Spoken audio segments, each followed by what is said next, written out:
할렐루야. 우리 좌우에 계신 분들하고 인사하겠습니다. 너무 잘 오셨습니다. 네, 감사합니다. 자, 오늘 말씀은 히브리서 5장 1절서부터 우리가 함께 살펴볼 텐데요. 자, 우리가 히브리서에 들어와서 예수님이 누구인지에 대하여 이제 앞에 부분에 보면 이제 선지자들과 비교하기도 했고요. 또 천사들과 비교하기도 했고요. 또 중간에 보니까 또 모세와 비교했던 그런 내용들이 좀 있었습니다. 그래서 이 땅에 존재했던 그 어느 누구와도 심지어 천사와도 비교할 수 없는 바로 특별한 분이 예수 그리스도다라고 하는 것에 대한 설명과 더불어서 우리가 그 예수 그리스도를 믿는 자들로서 어떤 삶을 살아야 하는지에 대한 내용들, 특별히 이제 4장까지의 내용을 마지막 부분에 보면 많은 이스라엘 백성들이 출애굽해서 가나안 땅을 가나안 땅에 대한 약속을 받았지만 대부분 들어가지 못하고 광야에 다 시체로 죽게 되었다는 거죠. 들어가지 못했던 이유 두 가지가 뭐냐면 마음 가운데 뭐가 있었대요? 완악함이 있었어요. 완악함. 이 완악함은 아무리 이야기해줘도 듣지 않는 거예요. 이 마음의 완악함과 또 그 완악함으로 인하여서 또 뭐 하지 않았어요? 순종하지 않은, 불순종했던 그 불순종했던 모습들이 어떻게 보면 불평만 불만으로 나타났지요. 그 두 가지로 인하여서 완악함과 불순종으로 인하여서 비록 가나안 땅에 대한 약속을 받았음에도 불구하고 들어가지 못하는 자들이 대부분이었다라는 거죠. 그래서 자 우리가 정말 하나님이 약속하셨던 그 안식, 그 쉼 안으로 들어간다, 그걸 누리길 원한다라고 한다면 어떻게 해야 돼요? 완악함의 반대말이 듣는 마음이라고 말씀을 드렸고요. 그리고 불순종의 반대말이 순종이겠죠. 그래서 듣는 마음과 순종하는 마음, 이 두 가지를 합해서 뭐라고 얘기했냐면 믿음이라고 얘기했어요. 그래서 그 믿음을 가지고 있을 때, 그럴 때 우리가 약속하신 그 안식을 누리게 될 것이다 라고 이제 4장 마지막 부분까지 이제 정리가 됐습니다. 자, 그러면서 자, 이제 4장에 또 다른 부분에 대한 내용이 무엇이 있었냐면, 자, 우리가 죄인이라고 얘기했어요. 우리가 죄인이에요. 그래서 사실 하나님 앞에서의 우리의 죄인된 모습, 연약한 모습을 숨길 수가 없어요. 전부 다 드러날 수밖에 없는데, 그러기 때문에 이 죄에 대한 문제를 해결하기 위해서 죄 짓지 않으려고 막 몸부림치고 노력해야 된다라고 이야기하지 않고 오히려 뭐라고 얘기했냐면 큰 대제사장 대신 누구에게로 나아가라? 예수님께로 나아가. 그러니까 우리 죄에 대한 문제는 우리가 죄를 짓지 않으려고 발버둥 치는 것으로 인하여 해결되어지는 게 아니라 큰 대제사장 대신 예수 그리스도에게로 나아가는 거. 그래서 마지막 부분에 보니까 은혜의 보좌 앞으로 나아갈 수 있을 때, 그럴 때 그 죄에 대한 문제가 해결이 되고 그럴 때 안식을 누린다라는 이야기까지 이제 있었지요. 그러면서 큰 대제사장, 사실은 대제사장 하면 처음에 누구부터 시작됐어요? 출애굽 당시에 보면 누가 초대 대제사장이었어요? 아론이었죠. 아론. 다 아시죠? 아론이 초대 1대 대제사장이었어요. 그래서 예수님을 큰 대제사장이라고 이야기를 이제 꺼내는 상황 가운데, 또 이제 5장에 들어와서는 그 아론, 초대 아론이 대제사장이었는데 그 아론과 진짜 큰 대제사장 되신 예수님을 이제 비교하는 내용이 이제 5장 1절서부터 나오게 됩니다. 자, 그래서 5장 1절과 2절 말씀 같이 한번 읽어볼게요. 다 같이 시작. 대제사장마다 사람 가운데서 택한 자이므로 하나님께 속한 일에 사람을 위하여 예물과 속지 않은 제사를 드리게 하니, 그가 무식하고 미혹된 자를 능히 용납할 수 있는 것은 자기도 연약에 휩싸여 있습니다. 자, 과거에 이제 예수님은 이제 큰 대제사장이에요. 근데 이제 사람 대제사장, 그러니까 아론이라고 하는 사람을 이제 일대로 해서 쭉 이어져 가잖아요. 그 이어져 가는 가운데서 사람 대제사장을 지금 설명하는데, 사람 대제사장은 어디에서 택하심을 받은 자다? 사람 가운데서 택하심을 받은 자라는 거죠. 그래서 사람이기 때문에 어쩔 수 없이 그 스스로도 뭐일 수밖에 없느냐면 죄인일 수밖에 없다는 거죠. 비록 대제사장의 직분을 감당하고는 있지만 그도 죄인인 사람일 뿐이다라는 얘기로 이제 오늘 시작이 되어집니다. 자, 그런 가운데 하나님께 속한 일에 사람을 위하여 예물과 속죄하는 제물을 드리게 하나니, 이게 이제 제사장의 직분이고 일인데, 그가 무식하고 미혹된 자를, 이거 누굴 얘기하는 거예요? 이건 우리를 의미하는 거예요. 이건 우리를 의미하는 거예요. 그가 무식하고 미혹된 자를 능히 용납할 수 있는 것은, 대제사장이 사실 죄인된 우리가 왜 죄인이냐면 뭐에서 죄인이 된 거예요? 두 가지를 얘기하고 있어요. 우리가 왜 죄인인 거예요? 이거 보니까 무식해서, 뭘 잘 모르니까 죄를 지은 거예요. 어떻게 해야 할지, 어떤 길로 가야 될지를 잘 모르기 때문에, 무식하기 때문에 죄를 짓고, 그리고 알고 있어도 또 죄를 지어요. 뭐 때문에? 미혹되어지기 때문에. 지금 잘 따라오고 계시는 거죠? 여기 다 나와 있는데 대답을 잘 못하셔가지고, 그러니까 우리가 왜 죄인이냐면 무식해서 죄인이고요. 알아도 죄인인 이유는 그 아는 가운데서도 미혹을 받아서 또 죄인인 거예요. 근데 그 무식하고 미혹되어진 그 죄인들을 이 대제사장이, 이 아론이 받아들일 수 있는 이유가 뭐냐면 그 자신도 무엇에 휩싸였어요? 언약에 있어요. 그러니까 하나님의 언약 안에 뭐요? 언약이 아니죠. 연약이. 그러니까 그 있는 것은 자기도 연약함에, 그러니까 자기도 똑같이 뭐다? 예, 죄인이다라고 하는 것을 지금 이야기하는 거예요. 그래서 대제사장이었던 그런 아론도 자기도 똑같이 연약함 가운데 있는 자다라고 얘기하면서, 그 다음에 이제 3절에 보니까 그러므로 백성을 위하여 속죄제를 드림과 같이 또한 자신을 위하여서도 드리는 것이 마땅하니라. 그래서 아론이 대제사장이면서 백성들의 죄를 담당하여 그 죄에 대한 문제를 가지고 하나님께 나아가는 자이기도 하지만, 자기도 죄이기 때문에 자기의 죄를 위한 또 뭘 드려야 돼요? 예, 속죄제를 또 드려야 하는, 어떻게 보면 제한적인 인간일 뿐이다라는 거죠. 자, 이 존귀는 아무도, 근데 이제 4절에 보니까 그럼에도 불구하고 비록 부족하고 제한적인 아론이고 대제사장이지만 아무나 그것을 할 수 있는 건 아니라는 거예요. 오직 아론과 같이 하나님이 뭘 받은 자? 부르심을 받은. 그러니까 대제사장이 비록 죄인이고 부족한 것들이 많지만 그 대제사장마저도 아무나 하는 것이 아니라 하나님이 특별히 부른 자, 택한 자들이 그 직분을 감당한 것이다 라고 얘기하면서, 어떻게 보면 아론이라고 하는 대제사장이라고 하는 특별한 직분에 대한 설명과 더불어 하지만 그럼에도 불구하고 같은 죄인이다라고 하는 한계에 대한 내용이 이제 4절까지의 설명으로 나온 겁니다.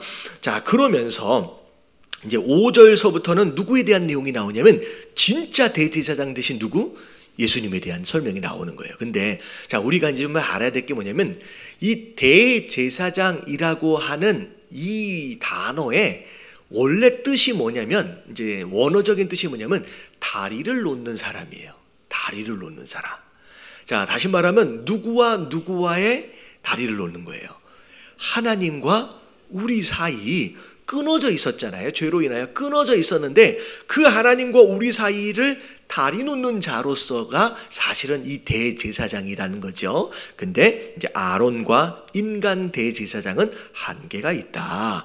근데 이제 5절서부터 보니까, 자, 5절 같이 한번 읽어볼게요. 다 같이 시작. 대제사장 되심도 스스로 영광을 취하심이 아니야. 오직 말씀하시니가 그에게 이르시되 너는 내 아들이니 내가 오늘 너를 낳았다 하셨고. 자, 그리스도 예수 그리스도가 진짜 대제사장 되시는데, 이 대제사장 되신 예수 그리스도는 그때 그 아론과는 다른 종류의 다른 수준의 대제사장이라는 거예요.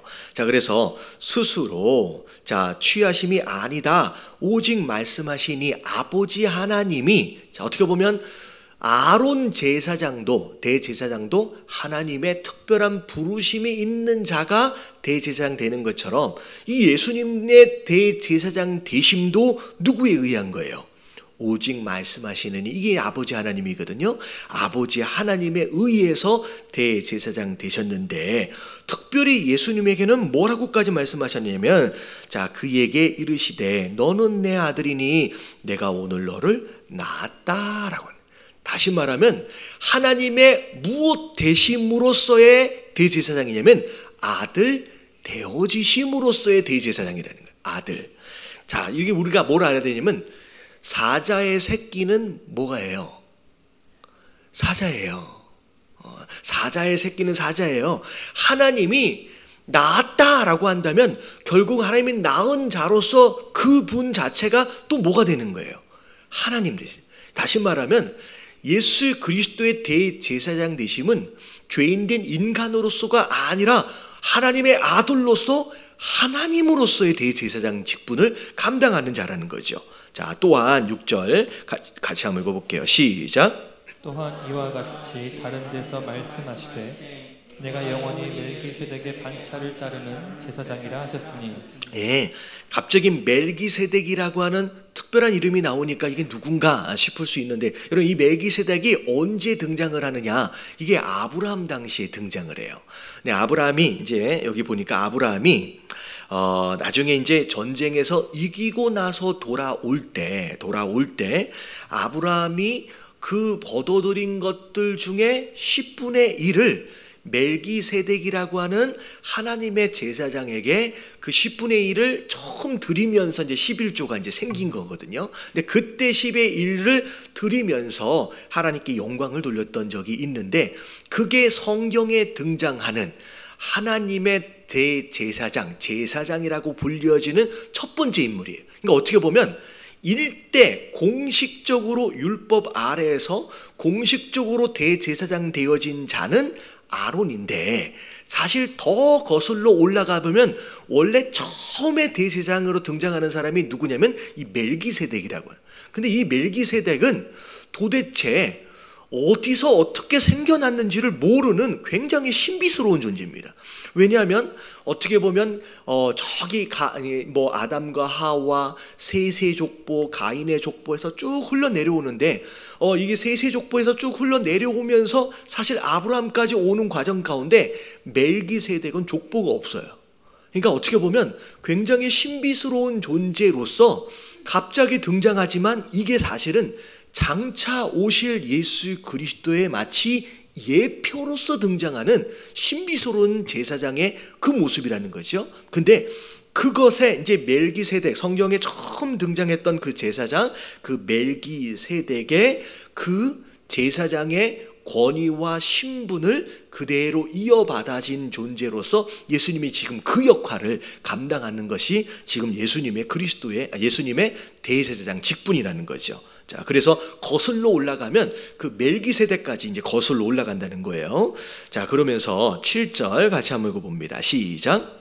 그는 육체에 계실 때에 자기의 죽음에서 능히 구원하실 이에게 심한 통곡과 눈물로 간구와 소원을 올렸고 그의 경건하심으로 말미암아 들으심을 얻었느니라. 네, 그래서 자, 예수님이 비록 이 땅에 육신을 입고 오셨지만 고난도 많이 당하셨지만 예수님은 죄를 지으신 분이에요, 안 지으신 분이에요?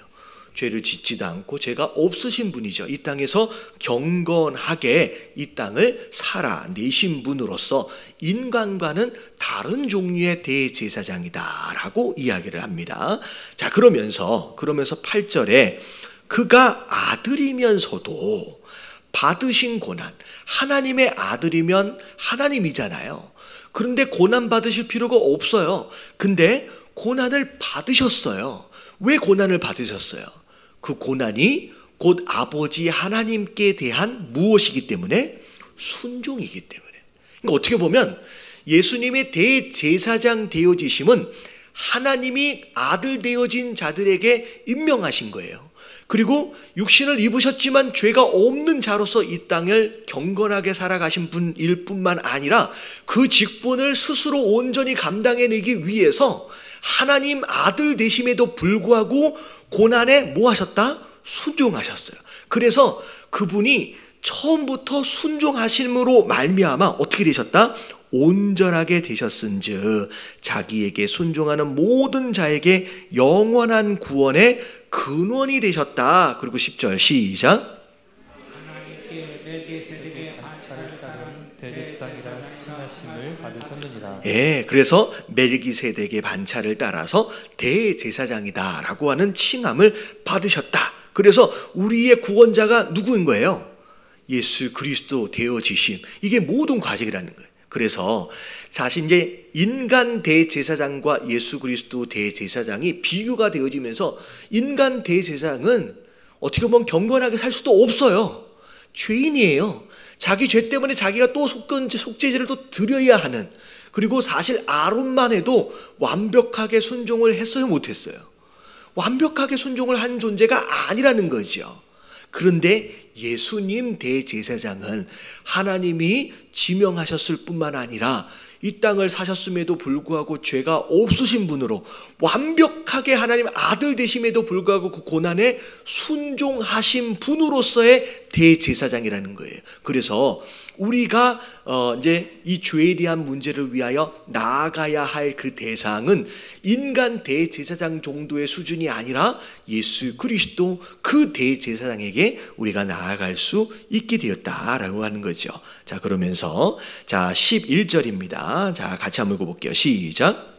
멜기세덱에 관하여는 우리가 할 말이 많으나 너희가 듣는 것이 둔함으로 설명하기 어려우니라. 자, 멜기세덱과 비교하여서 예수님의 대제사장 직분을 설명을 해서 자 10절까지는 이제 끝이 난 거예요. 근데 11절서부터는 권면의 말씀이 등장을 하는데, 권면의 말씀이 시작을 하는데, 이 멜기세덱이 누구냐라고 하는 부분에 대해서는 여러 가지 설명해야 될 어려운 이야기들이 많다는 거예요. 그래서 제가 아까 말씀드렸다시피 멜기세덱은 족보가 없이 도대체 언제 생겨나서 어떻게 제사장을 했는지, 그래서 제가 뭐라고 설명하냐면 신비스러운 존재라고 설명을 했잖아요.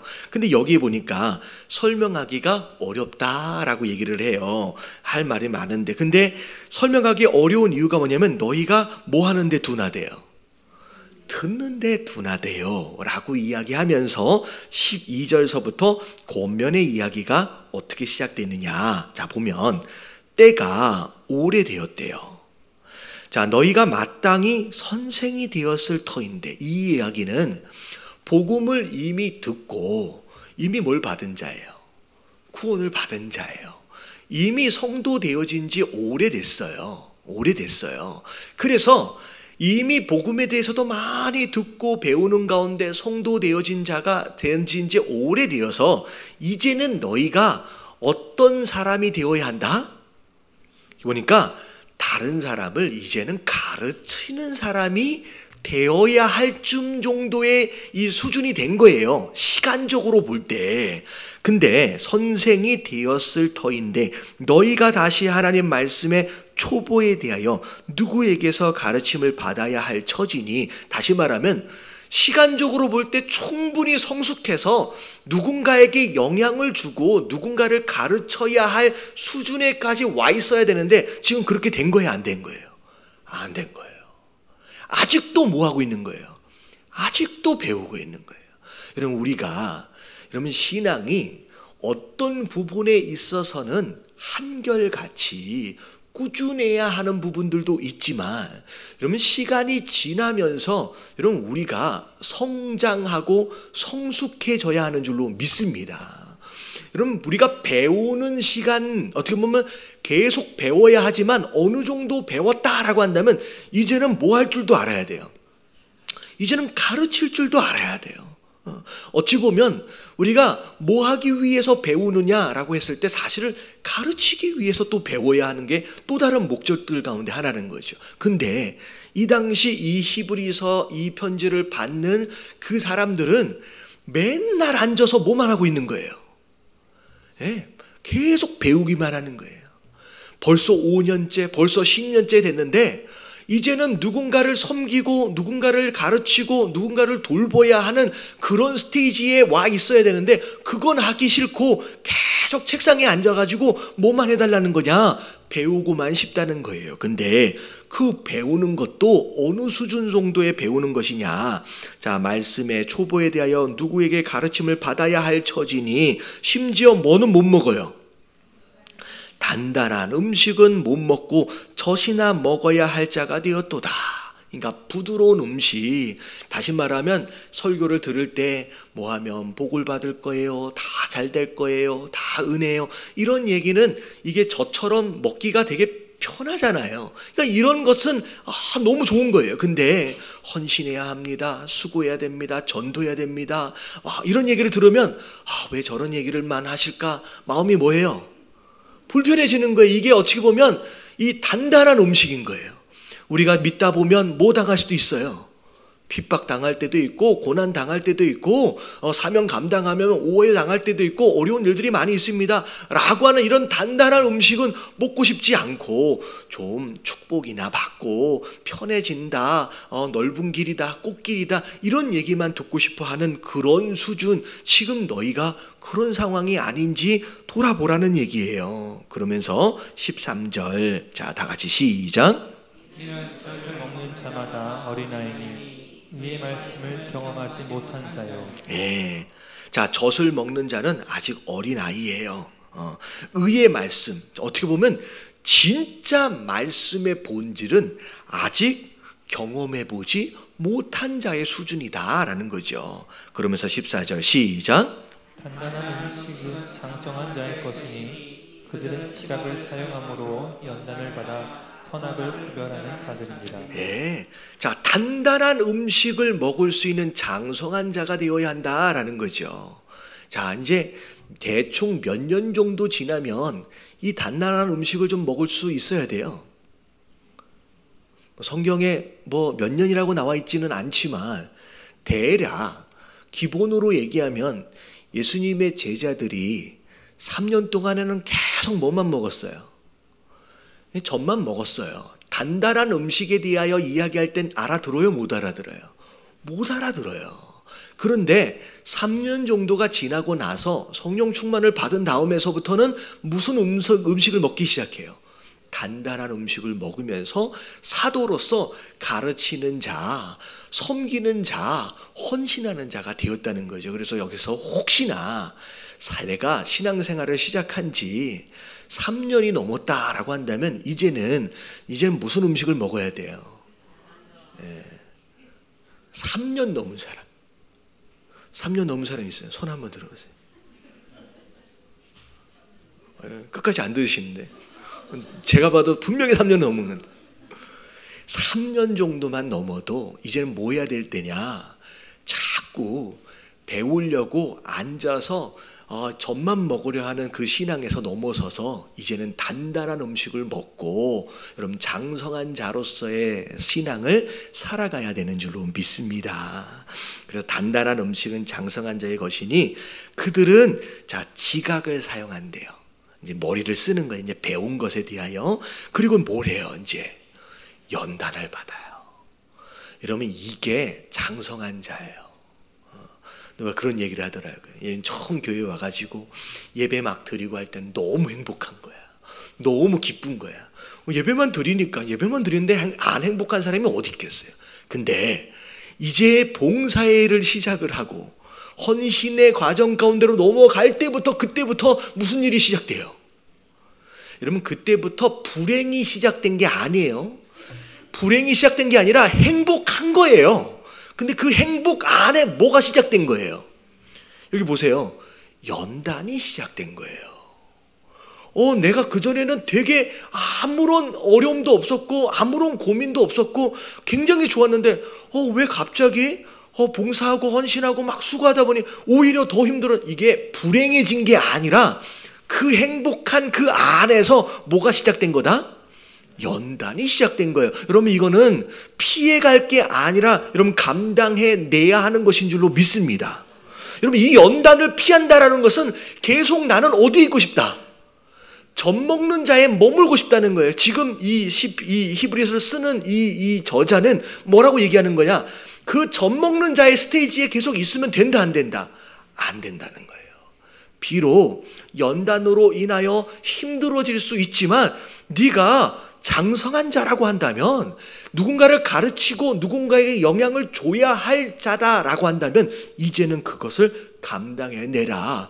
그러고 나서 그 연단을 받는 가운데 뭐가 분별이 되어져요? 무엇이 하나님의 뜻이고 무엇이 하나님의 뜻이 아닌지에 대하여 연단 속에서 분별이 되는 거예요. 여러분, 분별은 배워서 되는 게 아니라 경험을 통하여 연단받는 가운데 여러분 이 분별력이 생기는 것인 줄로 믿습니다. 그래서 그렇잖아요. 책상 머리 위에 앉아가지고 공부만 한 사람은 이게 안 되는 거예요. 여러분, 삶의 현장에서 부딪히는 거예요. 봉사하면서 부딪히는 거예요. 여러분, 이것이 곧 우리가 장성하는 자로서 가야 하는 과정이다라고 여러분 깨달아지시는 저와 여러분들 되시길 주님의 이름으로 축원합니다. 그래서 여러분, 이게 불행해진 게 아니에요. 뭐가 잘못된 게 아니에요. 여러분, 이게 다음 단계로 넘어감에 있어서의 당연한 것이고, 여러분 이걸 피하면 여러분 오히려 돌아가는 거예요. 여러분, 하나님이 연단을 허락하실 때 여러분 그것을 감당해낼 수 있는 저와 여러분들 되시길 주님의 이름으로 축원합니다. 그래서 여러분, 신앙생활, 예수 믿는 건 구원받는 것으로 완성이 된 게 아니에요. 여러분, 구원받았어요. 예수님 만나서 구원받았어요. 그러면 여기서부터 뭐가 시작된 거예요? 진짜 신앙생활이 이제 시작이 된 거예요. 다시 말하면 여러분, 예수님 만나는 건 구원받기 위해 만난 것일 수 있지만 여러분, 구원받는 것이 궁극적인 목적이 아니라 여러분 진짜 목적을 위해서 여러분 시작이다라고 생각을 하시고 여러분 그 과정을 잘 견뎌보시는 저와 여러분들 되시길 주님의 이름으로 축원합니다. 근데 자 보세요. 이 연단이라고 하는 단어를 자주 쓰는데 여러분, 이 연단은 뭐 할 때 쓰는 단어냐면 어떤 이 메탈 뭐라 그래요? 이게 쇠붙이 같은 걸 제품으로 만들어내기 위해서 반드시 거쳐가는 과정이 연단입니다. 근데 연단을 할 때 어떻게 연단을 해요? 이 쇳덩어리를 먼저 불에 집어넣어요. 뜨겁게 만드는 거예요. 그 다음에 빼낸 다음에 어떻게 해요? 계속 두드리는 거예요. 그럼 두드리는 과정 가운데 무슨 일이 벌어져요? 불순물이 제거가 되어져요. 여러분, 우리의 연단의 과정, 하나님이 우리에게 고난을 허락하시는 궁극적인 원인은 우리가 하나님께 쓰임받는 그 도구가 되어지기 위하여 불필요한 것들이 제거되어지는 거예요. 여러분, 이게 제거되어지지 않으면 이게 이 도구가 되어질 때 이게 힘을 못 쓰는 거예요. 그러니까 이 불필요한 것들이 제거되어지기 위해서 하나님이 우리에게 연단을 허락하시는 거예요. 그래서 여러분, 힘들고 어려워진다라고 한다면 여러분 이게 고난이다, 연단이다라고 느껴지면 여러분 뭘 생각하면 되냐면 내 안에서 뭔가 빠져나가기 위해서 하나님이 허락하셨다라고 생각하시면 돼요. 그래서 제거되어지는 게 시작돼요. 그리고 여러분 뭐 칼을 만든다라고 했을 때 여러분 이 쇠붙이 안에서 불순물이 제거되어지는 과정 가운데 이걸 두드리잖아요. 제가 이제 동영상 뭘 보니까 페르시아 쪽에 어떤 굉장히 고급스럽게 만든 어떤 검, 그건 오늘날의 과학으로도 사실 실제로 그 강도를 만들어내기가 쉽지가 않대요. 근데 그걸 만들어낼 때 어떻게 만들어내는지 그 적정한 온도 안에서 불순물을 다 뺀 다음에 이걸 계속 두드려 가지고 펴서 접는데요. 접어서 또 두드리고 또 접어서 두드리고 또 접어서 두드리고, 그래서 그 진짜 신기한 칼 같은 걸 보면 칼에 이렇게 물결 모양이 아주 자잘하게 난 거 있잖아요. 이걸 수백 번 수천 번을 접는데요. 그래서 이 칼날의 이 물결 모양이 사람이 일부러 만드는 게 아니라 수천 번을 접어서 자연스럽게 만들어지는 물결 모양이에요. 여러분, 이것은 그 칼날이 엄청 날카로움에도 불구하고 부서지지가 않는데요. 근데 그것을 만들어내는데 수도 없이 접어내고 집어넣었다 빼는 과정을 통하여 이 쇠가요, 원래 쇠의 구조가 아닌 화학적 변화가 일어난대요. 그래서 정말 처음에는 정말 물렁물렁하던 것이 정말로 단단해지고 심지어 휘어질지언정 부러지지 않는 그런 강도가 된대요. 결국은 우리의 연단의 두 번째 과정은, 첫 번째는 불순물을 빼내고 그 다음에 이 연단을 통하여 내가 어떻게 되어지는 거예요? 단단해지는 거예요. 조금 뭐가 와서 부딪힌다고 이렇게 찌그러지고 저렇게 찌그러지면 아무렇게 도구로 쓸 수가 없겠죠. 하지만 이 연단의 과정을 통하여 내가 단단해지는 거예요. 웬만하면 부러지지 않고 부서지지 않는 존재가 되어지고, 그 다음에 하나님이 쓰실 수 있는 도구로 모양이 만들어져 가는 거예요. 이쪽 저쪽 비틀비틀한 것들이 다듬어지고 또 날이 세워지는 이 과정들, 여러분, 결국은 우리가 그 과정들을 통하여 하나님이 쓰실 만한 진짜 명검과 같은 그런 도구가 되어지는 줄로 믿습니다. 그래서 어디를 보니까 와, 이 명검이 총알을 가르더라고요. 명검을 딱 세워놓고 거기다 총을 쐈는데 그 칼날에 딱 맞으면 총알이 그 칼을 부서뜨릴 것 같은데 그렇지 않고 정말로 총알이 그 칼날을 쫙 갈려주면서 총알이 나눠지더라고요. 여러분, 이 집에 부엌칼로 쓰임 받기를 원하시는 사람은 그냥 대충 두드리면 돼요. 진짜 명검으로 쓰임 받기를 원하시는 자는, 여러분, 쓰시려고 하는 자는 여러분 더 많은 연단을 허락하시는 줄로 믿습니다. 그래서 인생을 살아가면서 도대체 내 인생은 뭔 이렇게 연단이 많나 라고 느껴지신다라고 한다면, 아, 내가 장차 뭐가 되겠구나, 부엌칼이 아니라 명검이 되겠구나 라고 오히려 기대하시며 감사하시는 저와 여러분들 되시길 주님의 이름으로 축원합니다. 그래서 자, 그런 얘기예요. 자꾸 앉아서 배우려고만 하지 말라는 거예요. 이젠 네가 가르쳐야 하고 성장하고 단단한 음식도 이제 먹어야 된다라고 말씀을 하시면서, 자, 그 다음에 이제 6장으로 넘어올게요. 자, 1절과 2절, 자, 3절까지 같이 한번 읽어봅니다. 시작. 그러므로 우리가 그리스도의 도의 초보를 버리고 죽은 형식을 회개함과 하나님께 대한 신앙과 세례들과 안수와 죽은 자의 부활과 영원한 심판에 관한 교훈의 털을 다시 닦지 말고 완전한 대로 나아갈지니라. 자, 초보를 버리래요. 자, 초보를 버리라고 얘기하면서 죽은 행실을 회개하는 거. 이게 회개하는 것은 처음에 예수님 만났을 때의 이제 내용들이에요. 그리고 하나님에 대한 신앙, 세례, 안수, 죽은 자의 부활, 영원한 심판에 관한 교훈의 털을 다시 닦지 말래요. 이 얘기는 뭐냐면 교회에 모여가지고 계속 뭐만 하고 앉아 있는 거예요. 회개가 뭐니, 구원이 뭐니, 심판이 뭐니, 계속 책상머리 앞에 앉아가지고 요것에 대해서만 공부만 하고 앉아 있는 거예요. 그러니까 그 서신을 쓴 사람이 뭐라고 얘기하냐면 그거 그만하라는 거예요. 그 이미 다 아는 거에 대해서 논쟁하지 말고 어디로 더 나아가라? 완전한 대로 더 나아가라. 공부하고 그거 배우는데 계속 머물러 있지 말라는 거예요. 그러면서 하나님께서 허락하시면 우리가 이것을 하겠다라고 말씀하시면서 4절에 보니까, 자, 한 번 빚을 받았어요.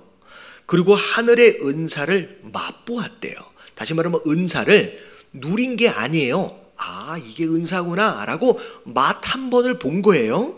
그리고 성령에 참여한 바 되고 하나님의 선한 말씀과 내세의 능력을 어떻게 했어요? 맛을 본 거예요. 근데 맛을 보고도 어떤 사람이 있어요? 타락한 사람들이 있어요. 여러분, 이런 사람들이 주변에 있어요, 없어요? 실제로 은혜도 받은 것 같고 성령 체험도 한 것 같고 심지어 은사도, 심지어 방언도 해봤고, 근데 이걸 누린 게 아니에요. 맛만 본 거예요. 근데 그것을 다 했음에도 불구하고, 해봤음에도 불구하고 뭐한 사람들이 있냐면 타락한 사람, 다시 말하면 믿음을 버리고 떠난 사람들이 있대요. 근데 떠난 사람들은 자 어떻게 할 수 없대요. 다 6절 다 같이 시작. 타락한 자들은 다시 새롭게 하여 회개할 수 없으니 이는 그들이 하나님의 아들을 다시 십자가에 못 박아 드러내놓고 욕되게 하리라. 예. 그럼 이 내용이 뭐냐면 한 번 이것을 다 맛보고 나서도 타락하는 사람이 있는데 오히려 그렇게 타락한 사람들은 돌아오기가 쉬워요, 어려워요? 너무 어려운 거예요.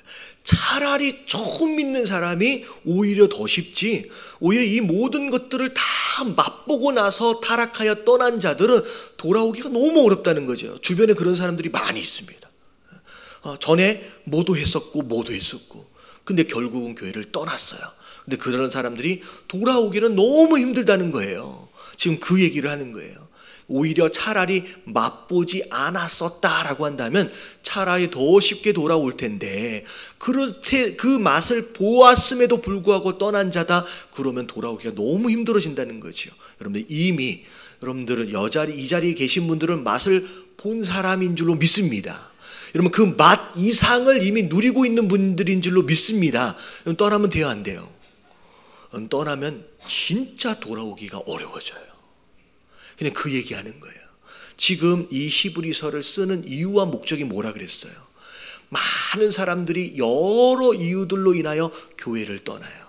신앙을 버려요. 근데 그런 가운데 그 사람들 그렇게 되어지지 배교하지 않도록 하기 위해서 이 히브리서가 쓰여지고 있는 거예요. 지금 너희들이 교회 안에 있지만 어떤 이유들로 인하여서 믿음을 버리고 교회를 떠날 수 있는 그런 주변에 많은 사람들이 있을 거라는 거죠. 하지만 너희들이 조심하라는 거예요. 그렇게 타락하여 떠나면 돌아오기 쉬워요, 어렵다? 어렵다. 절대 타락하지 말고 절대 떠나지 말라라고 지금 경고하고 계시는 거예요. 여러분 끝까지 여러분 버티시길 주님의 이름으로 축원합니다. 좀 연단이 있다라고서 힘들다고 버리면 안 된다는 거예요. 자, 그러면서 7절에 자 같이 한번 읽어봅니다. 시작. 7절 8절 시작. 땅이 그 위에 자주 내리는 비를 흡수하여 합당한 자들이 쓰기에 합당한 채소를 내면 하나님께 복을 받고, 만일 가시와 엉겅퀴를 내면 버림을 당하고 저주함에 가까워 그 마지막은 불사람이 되리라. 자, 여기에서 말하는 땅은 우리를 얘기하는 거예요. 자, 우리를 얘기하는데, 자, 땅에 내리는 비가 있어요. 그 비를 흡수하면 이 밭을 가는 자들이 쓰기에 합당한 뭘 내줘야 돼요?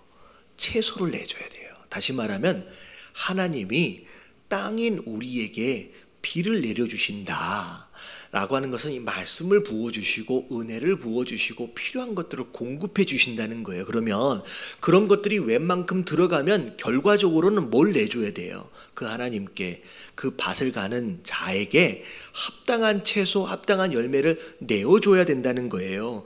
그러면 뭘 받아요? 하나님께 복을 받아요. 자, 이게 이제 앞에 있는 이야기서부터 시작되는 거예요. 네가 구원을 받고 이제 은혜를 입는 가운데 하나님 백성, 하나님 성도 되어진 자들로서 배우고 그런 가운데 신앙생활을 하느냐, 내가 너에게 말씀을 주고 은혜를 주고 은사를 주고 여러 가지를 채워준 것만큼 합당한 열매를 내라. 그러면 그 열매를 따라서 내가 너에게 또 뭘 준다는 거예요? 복을 주겠다는 거죠. 이게 장성한 분량, 장성한 자의 신앙생활의 모습이에요. 근데 거꾸로 자, 합당한 열매는 내지 않고 뭐만 내고 있어요, 지금? 가시와 엉겅퀴. 여러분 이게 사실 저 앞에 나와 있는 완악한 마음과 불순종이에요. 불평과 불만이에요. 이런 열매를 내는 자, 그러면 결국은 이 땅이 어떻게 될 것이다?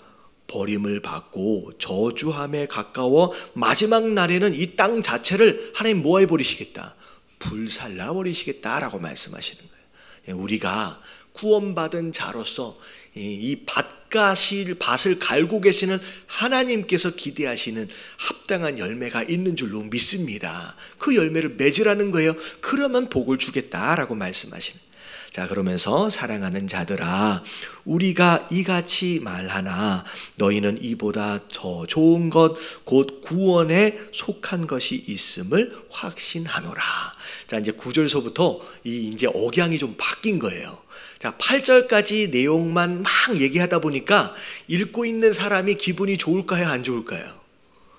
마치 장성하지 못한 자로서, 열매도 못 맺는 자로서, 심지어 배교하고 막 이 타락한 자들로서 이렇게 약간 취급이 되어지는 가운데 약간 이제 마음이 좀 상할 수도 있잖아요. 근데 이제 이 편지를 쓰는 사람이 이제 마음을 다독거리는 거예요. 다독거리는 거예요. 뭐라고 얘기하느냐?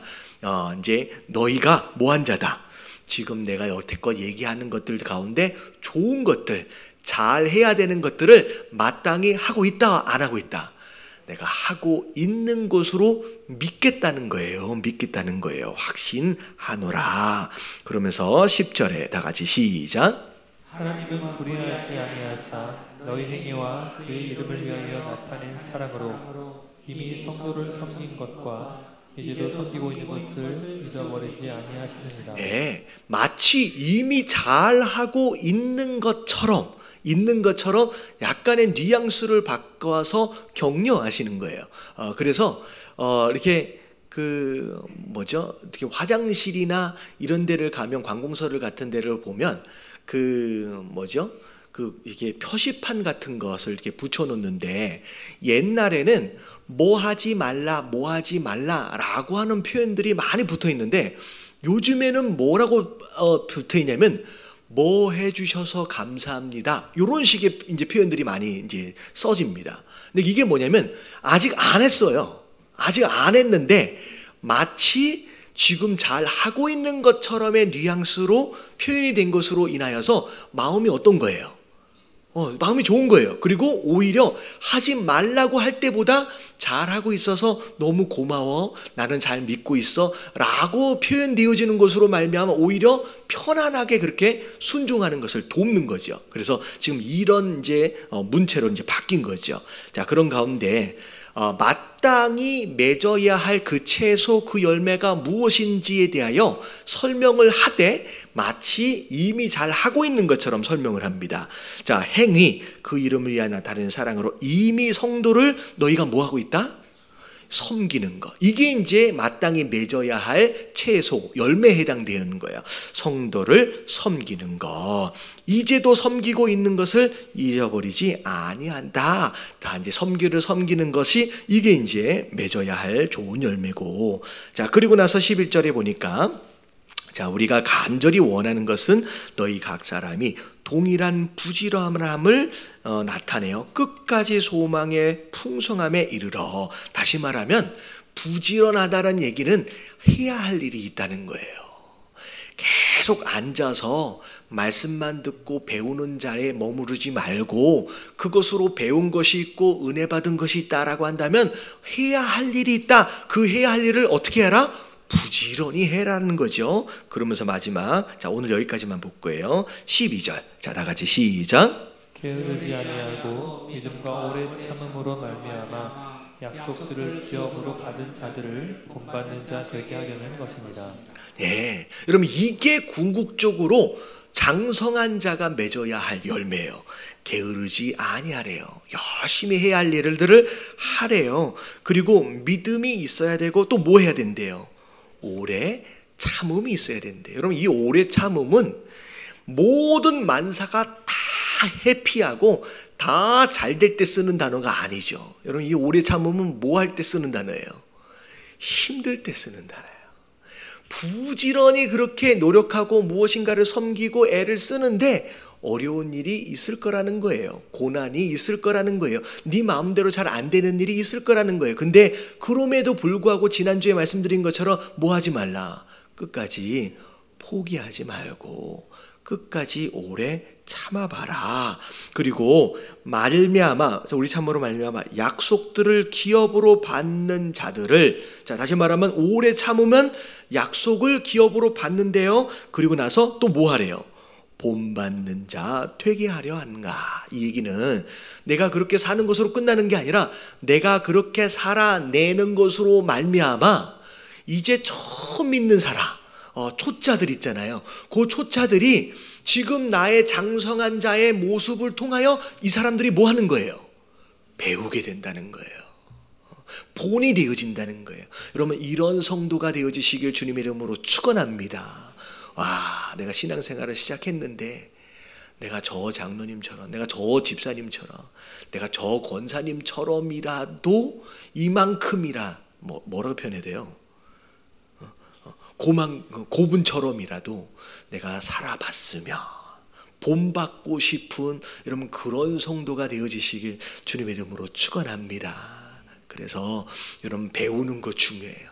예배 가운데 은혜 받는 거 중요해요. 근데 여기에 계속 머물러 있으면 여러분 그거는 그냥 유치원생인 거예요. 하나님은 밭을 갈고 계시는 하나님은요, 우리에게 기대하고 계시는 합당한 채소가 있다라고 말씀하시는 거예요. 여러분 그 합당한 채소를 맺어들이심으로 말미암아 이런 복을 받는 저와 여러분들 되시길 주님의 이름으로 축원합니다. 그리고 내 삶이 누군가에게 보여질 때 본이 되어지는, 닮고 싶은 삶이 되어져야 한다라고 하는 거예요. 이런 그런 삶이 여러분 결국은 우리가 이루어가야 할 성숙과 구원의 목표다라고 하는 거, 이런 그런 삶을 사시는 저와 여러분들 되시길 주님의 이름으로 축원합니다.